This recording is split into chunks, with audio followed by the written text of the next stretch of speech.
What's going on, guys? It's your boy John the Liquidator coming back with another one. Now, I know a lot of you guys probably heard about this story already, but this one is a shocker to me because for the simple fact, I thought the media rights deal was signed, sealed, and delivered.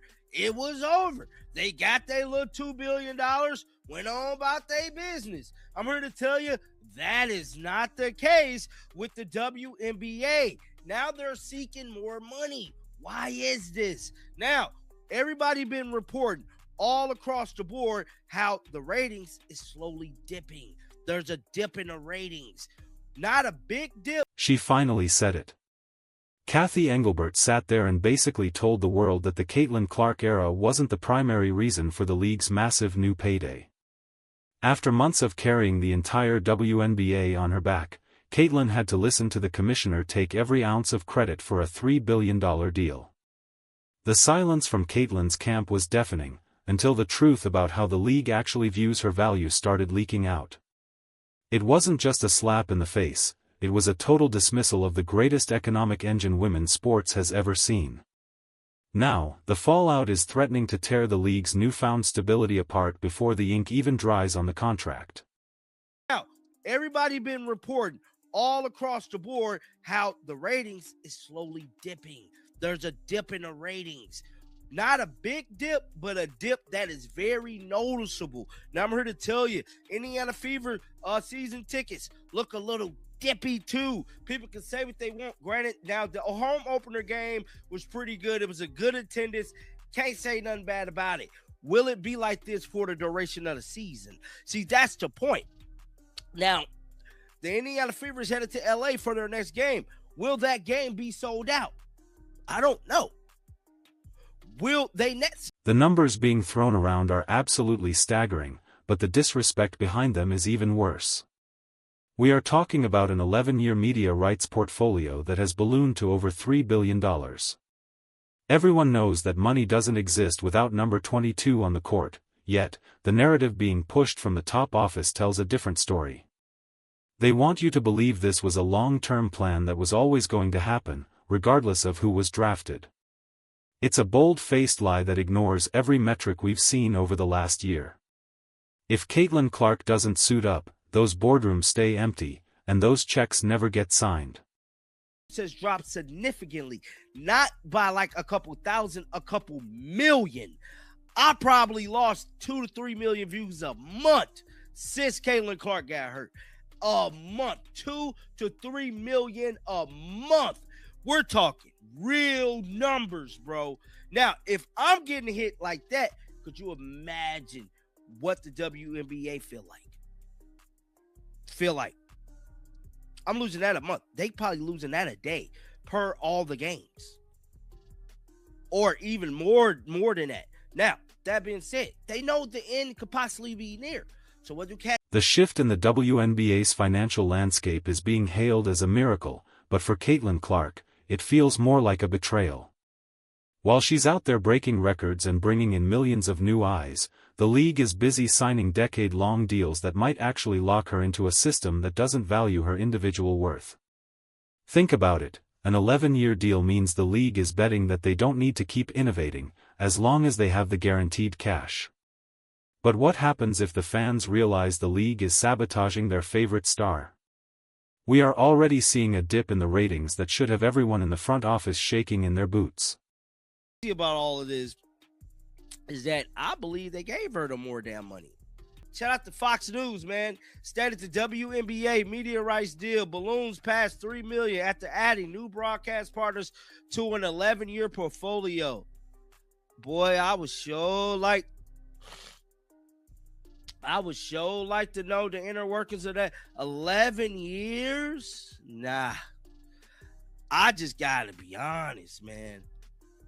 If Caitlin Clark don't win a championship either this year or next year, it's over, bro. Y'all just signed an 11-year, $3 billion. Kathy Engelbert didn't hold back when she addressed the media rights situation, and her words have sent shockwaves through the locker rooms.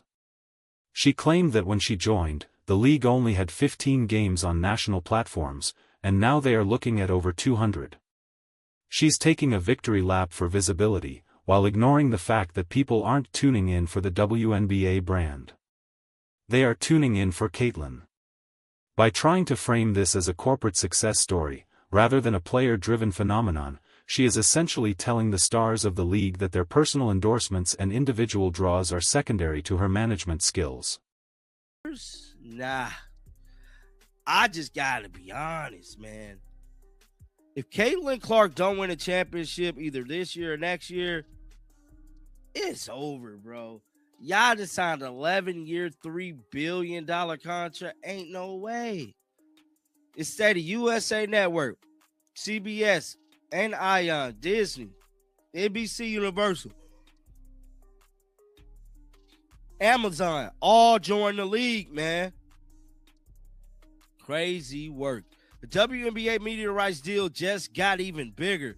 Less than 2 years after the league announced a record. The internal frustration is reaching a boiling point because the league is acting like they've already won. The media rights deal just jumped from an annual value of $43 million to a massive $281 million. That is a jump that most businesses only dream of, but it's built on a very fragile foundation. If you look closely at the numbers, the casual fans are already starting to drift away. There is a noticeable decline in the hype, and it's directly linked to how the league and the coaches are handling their biggest asset. If they keep treating Caitlyn like she's just another player, the bubble is going to burst. $1 million. Not a bad deal for the league that, according to Kathy Engelbert, had barely had any national televised games when she took over. Bro, Kathy Engelbert is trying to take credit for what Caitlin Clark has done? Are you serious? Y'all know damn well y'all wouldn't have got none of this money if it wasn't for Caitlin Clark coming to your league. Since I took over.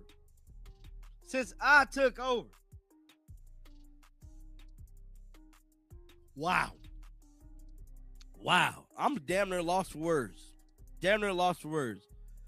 Goes on to say, remember when I joined? The reality on the ground is much grimmer than the press releases suggest. Content creators who have been following the league for years are reporting massive drops in viewership. We are talking about losing 2 to 3 million views a month just because the excitement around Caitlin Clark is being stifled. If independent creators are feeling that kind of hit, you can only imagine what the league's actual internal data looks like. They are losing the very audience they fought so hard to capture, and instead of fixing the product, they are busy patting themselves on the back for a deal that hasn't even fully kicked in yet. To watch the WNBA, but I'm trying to see how all of this is going to play out. Because Kathy Engelbert slighted Caitlin Clark. Then it goes on to say, Engelbert addresses those frustrations during a recent conversation with Sports Business Journal. She stated, I'm not running one of those media companies so I could fix the cost thing. Engelbert stated, the WNBA is not unique in this battle. It's free market that the U.S. has in the media market because there's a lot of participants. She also admitted, I think I paid for 18 subscriptions and I still haven't cut. One of the most shocking revelations involves how the league is viewing the players outside endorsements. There's a growing sentiment that the league office considers these individual deals almost worthless compared to the league-wide media rights. They want control over the narrative and the money, which puts a target on anyone who has a bigger brand than the WNBA itself. Caitlin Clark came in with a portfolio that dwarfed the league's entire marketing budget, and instead of leaning into it, it feels like they are trying to shrink her down to size.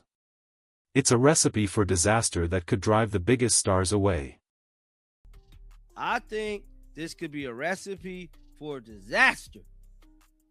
Because if Caitlin Clark is not balling out, which we all know, Stephanie White has got her sabotage hat on. She sabotaged. Indiana Fever sabotage. I do not see this thing ending well. I can't wait to see the viewership numbers. Hopefully, when we see the viewership numbers from last game versus the Dallas Wings.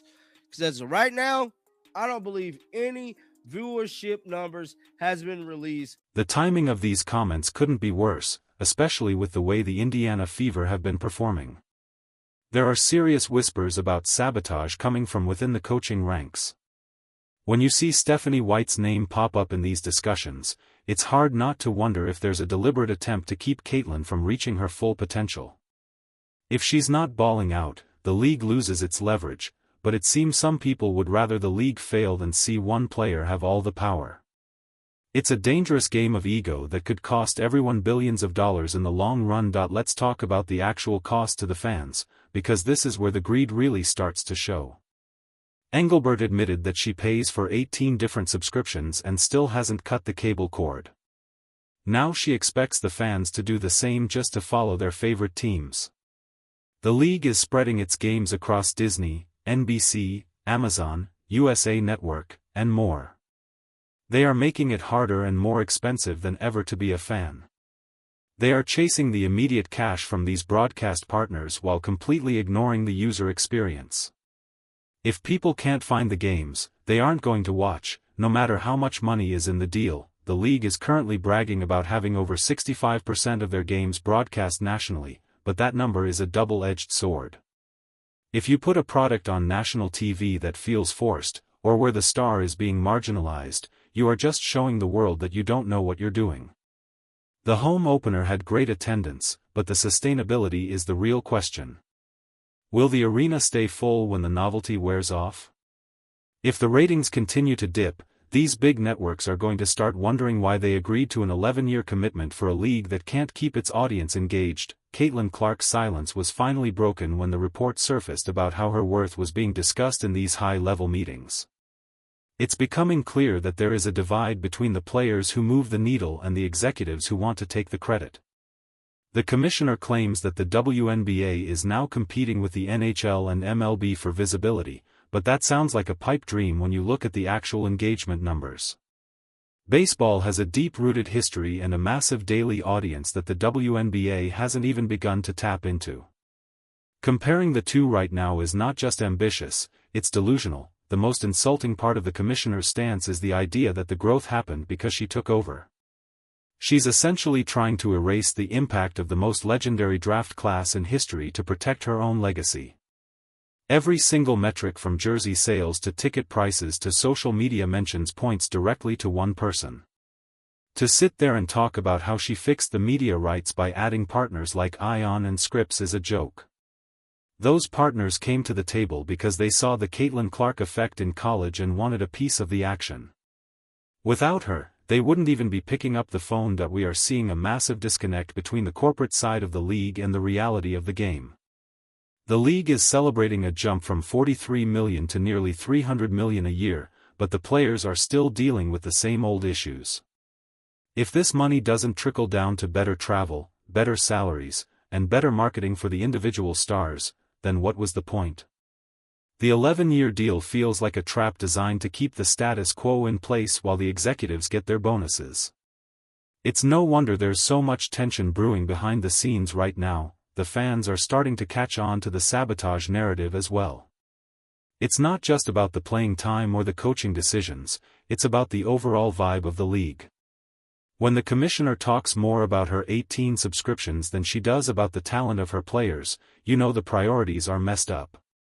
The WNBA has a golden opportunity to become a top-tier sports league, but they are acting like a small-time business that just hit the lottery.